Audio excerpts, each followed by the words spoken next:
In this lesson, we'll be talking about why you may want to learn to hack. Sometimes you may want to hack just for fun. As discussed previously, hacking is a tradition that goes back several decades at MIT, even preceding the computer-related definition of hacking. MIT has a long and storied history of hacking, sometimes of a computer-related nature, which in this case happens to be true, sometimes of a non-computer related instance. Here, MIT's homepage has been hacked, or you might say defaced, to indicate that Disney is buying MIT. This was an April Fool's Day prank in 1998. And again, this is just kind of for the fun of it. Sometimes you want to make a social or political point. In this case, again, MIT.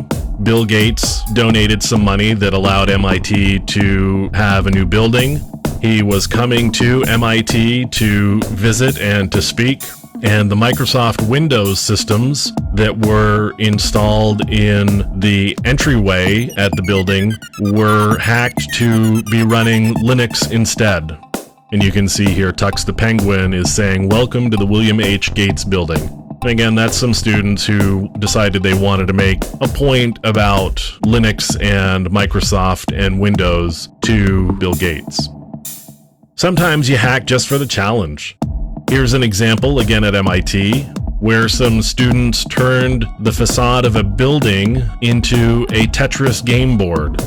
This was a reasonably difficult hack, and the students went after it just for the challenge of completing it, just so they could have some pride of ownership and to be able to say that they were able to pull this off in spite of its difficulties and its challenges and all of the obstacles and planning that had to go into it.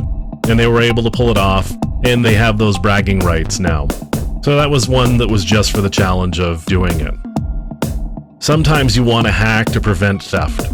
And this is where we get more specifically into computer-related hacking.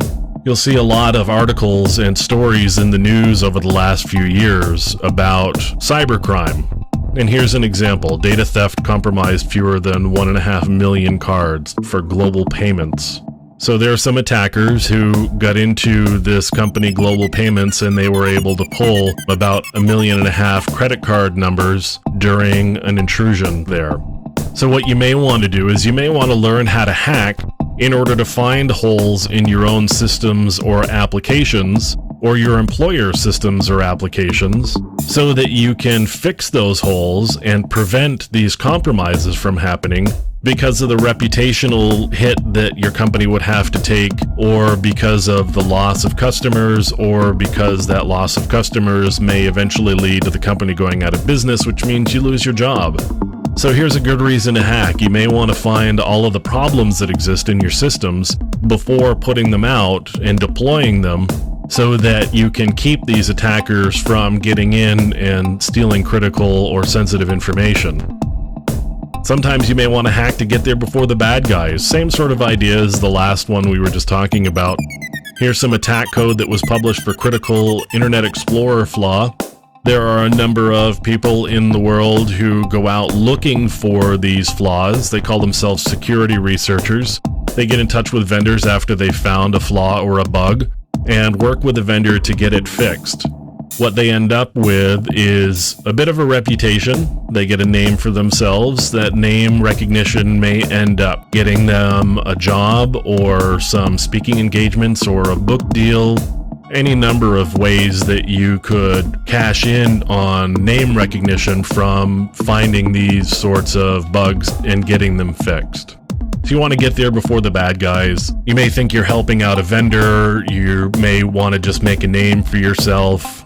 And you want to find these sorts of bugs before the bad guys do. Because the thing about the bad guys finding them is they don't announce them. They don't get them fixed. And that makes everybody a little less secure. Finally, you may want to protect yourself. Hacked companies fight cyber criminals. This is a news headline from June 18th, 2012. We're starting to see these sorts of news headlines show up as companies are starting to retaliate against attackers. In order to retaliate against attackers, you need to be able to have the same sorts of skills and techniques and knowledge and experience that those attackers have. or your company may want you to learn to hack, or the company may want to bring in people who are skilled at these sorts of activities so that they can attack the attackers, and hopefully you end up with a more steely exterior and you get a reputation for not being a company that people want to go after. And those are several reasons why you may want to hack.